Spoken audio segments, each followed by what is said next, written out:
شروع اللہ کا نام لے کر جو بڑا مہربان نہایت رحم والا ہے۔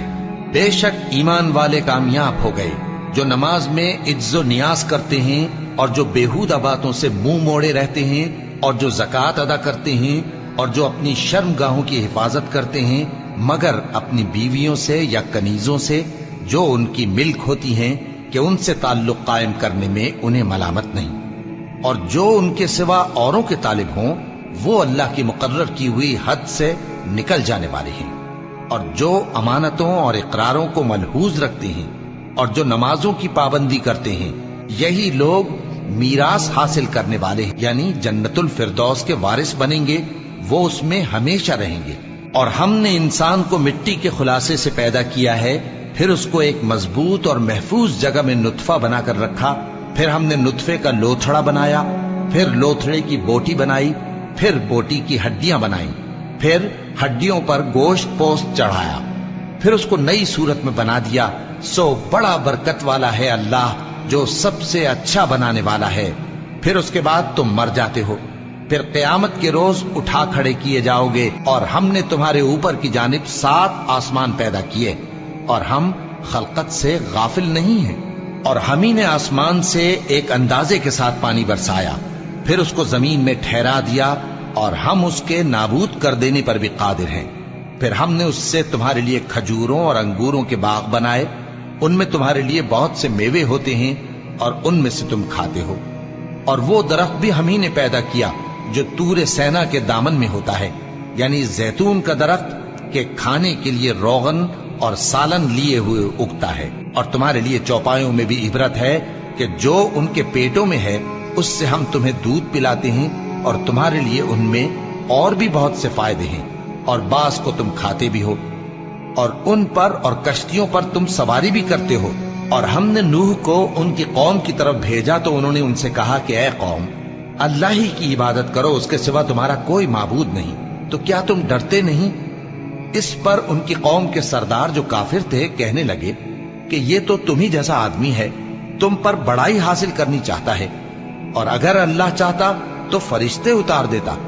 ہم نے اپنے اگلے باپ دادا میں تو یہ بات کبھی سنی نہیں، اس آدمی کو تو دیوانگی کا عارضہ ہے، تو اس کے بارے میں کچھ مدت انتظار کرو۔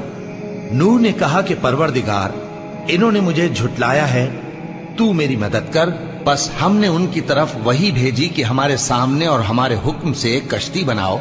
پھر جب ہمارا حکم آ پہنچے اور تنور پانی سے بھر کر جوش مارنے لگے تو سب قسم کے پالتو حیوانات میں سے جوڑا جوڑا یعنی نر اور مادہ 2 کشتی میں بٹھا لو، اور اپنے گھر والوں کو بھی سوائے ان کے جن کے نسبت ان میں سے ہلاک ہونے کا حکم پہلے صادر ہو چکا ہے۔ اور ظالموں کے بارے میں مجھ سے کچھ نہ کہنا، وہ ضرور ڈبو دیے جائیں گے۔ بس جب تم اور تمہارے ساتھی کشتی میں بیٹھ جاؤ تو اللہ کا شکر کرنا اور کہنا کہ سب تعریف اللہ ہی کے لیے ہے جس نے ہم کو ظالم لوگوں سے نجات بخشی، اور یہ بھی دعا کرنا کہ اے پروردگار، ہم کو مبارک جگہ اتاریو اور تو سب سے بہتر اتارنے والا ہے۔ بے شک اس قصے میں نشانیاں ہیں اور ہمیں تو آزمائش کرنا تھی۔ پھر ان کے بعد ہم نے ایک اور جماعت پیدا کی، اور انہی میں سے ان میں ایک پیغمبر بھیجا جس نے ان سے کہا کہ اللہ ہی کی عبادت کرو کہ اس کے سوا تمہارا کوئی معبود نہیں، تو کیا تم ڈرتے نہیں؟ اور ان کی قوم کے سردار جو کافر تھے اور آخرت کے آنے کو جھوٹ سمجھتے تھے اور دنیا کی زندگی میں ہم نے ان کو آسودگی دے رکھی تھی، کہنے لگے کہ یہ تو تم ہی جیسا آدمی ہے، جس قسم کا کھانا تم کھاتے ہو اسی طرح کا یہ بھی کھاتا ہے، اور جو پانی تم پیتے ہو اسی قسم کا یہ بھی پیتا ہے، اور اگر تم نے اپنے ہی جیسے آدمی کا کہا مان لیا تب تو تم گھاٹے میں پڑ گئے۔ کیا یہ تم سے یہ کہتا ہے کہ جب تم مر جاؤ گے اور مٹی ہو جاؤ گے اور ہڈیوں کے سوا کچھ نہ رہے گا تو تم زمین سے نکالے جاؤ گے؟ جس بات کا تم سے وعدہ کیا جاتا ہے بہت بعید اور بہت بعید ہے۔ زندگی تو یہی ہماری دنیا کی زندگی ہے کہ اسی میں ہم مرتے اور جیتے ہیں، اور ہم پھر نہیں اٹھائے جائیں گے۔ یہ تو ایک ایسا آدمی ہے جس نے اللہ پر جھوٹ افترا کیا ہے، اور ہم اس کو ماننے والے نہیں۔ پیغمبر نے کہا کہ اے پروردگار، انہوں نے مجھے جھوٹا سمجھا ہے، تو میری مدد کر۔ فرمایا کہ یہ تھوڑے ہی عرصے میں پشیمان ہو کر رہ جائیں گے، آخر ان کو وعدہ برحق کے مطابق